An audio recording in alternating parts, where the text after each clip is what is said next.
Hello friends. Welcome to my channel. Adele climbed the old wooden steps with anxious and timid movements. Each step creaked slightly, which only increased Adele's already heightened heart rate. When she reached the second floor, she walked down a narrow corridor and entered an office with a small sign reading, Dr. Sam.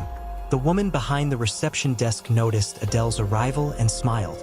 "Hello, I had an appointment with Dr. Sam," Adele said, her voice trembling a bit. "Of course, what was your name?" asked the receptionist in a gentle tone. "Adele. At 3 o'clock? Yes. Please feel free to wait in his office.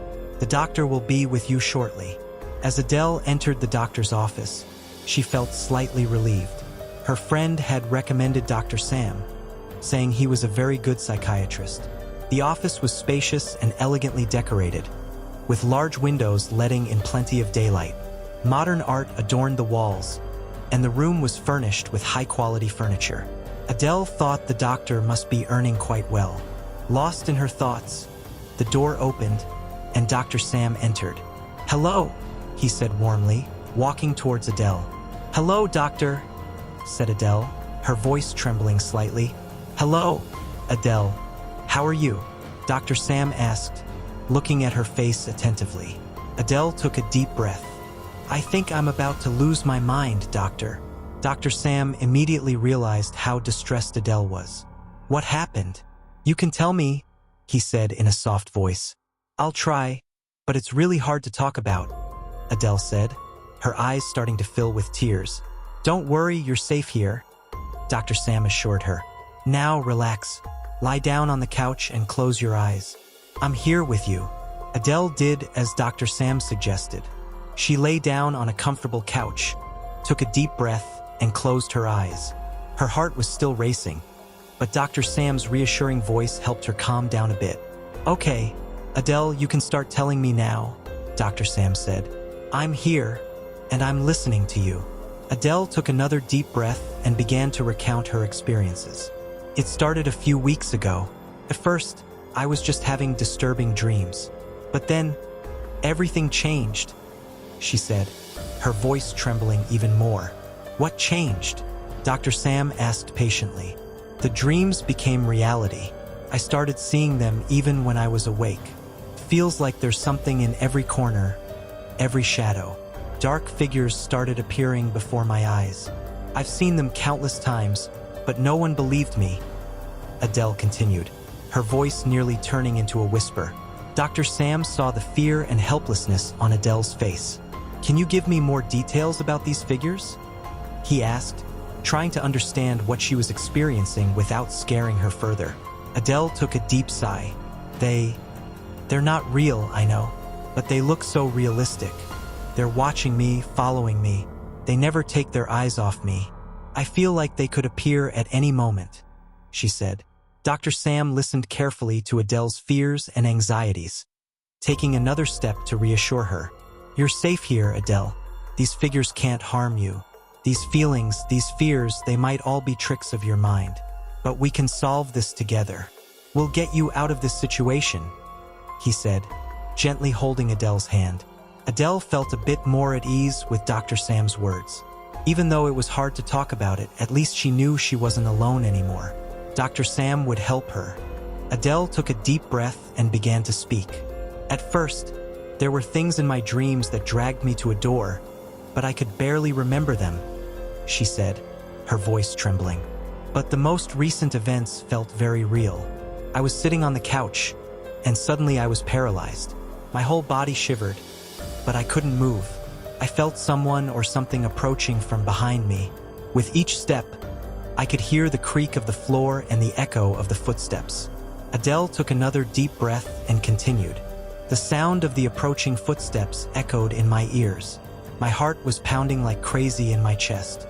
I felt its breath behind my ear. It was cold and chilling. Finally, it put its hand on my shoulder, and at that moment, my whole body froze. I wanted to scream, but no sound came out. It was as if my throat was locked. I was nailed to the couch, unable to move.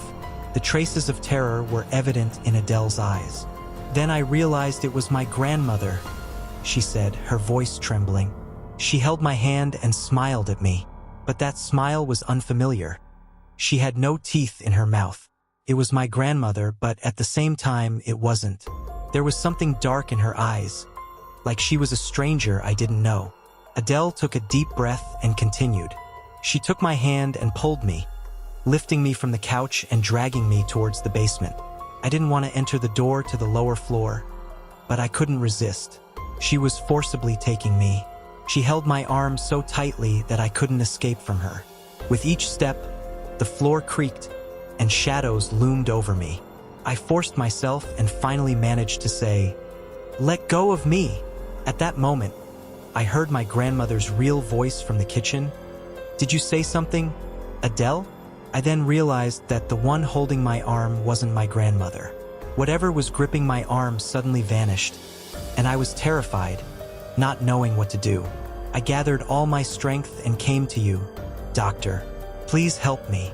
Dr. Sam spoke, trying to understand the depth of Adele's fear. "Adele, what you have experienced is truly frightening, but you are safe here," he said in a calm and reassuring voice.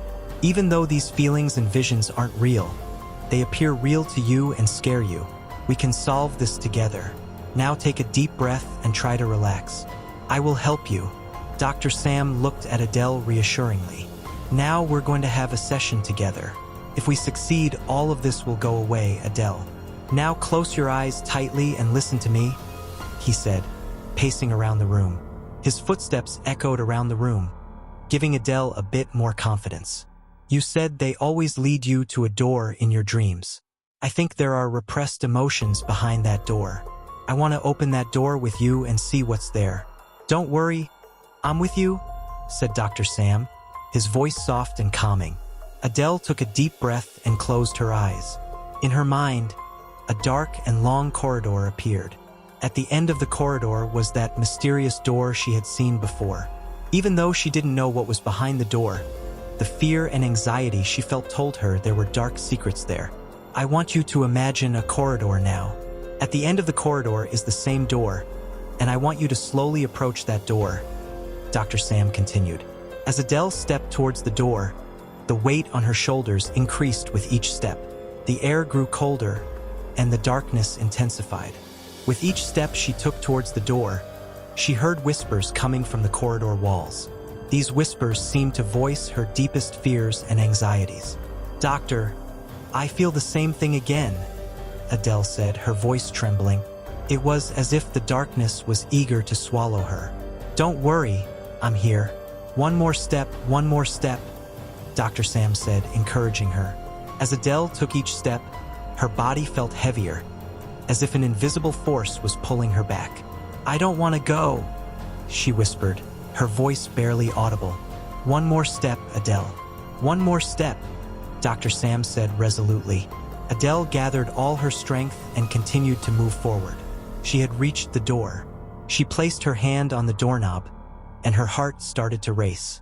As she felt the cold metal knob of the door, a chill ran through her. She didn't know what was behind the door, but the fear she felt made her want to pull back. Just then, the sound of another door opening was heard. "Thank you for waiting. The doctor will be here in 5 minutes," a voice said. Adele flinched and opened her eyes. A nurse was standing in the room. "What are you doing by that door?" "That's the doctor's private room. Please don't go in," the nurse said, looking at Adele with surprise. In our story, I hope you had a good time. If you liked my story, do not forget to comment and subscribe to my channel. Goodbye. See you in the next story.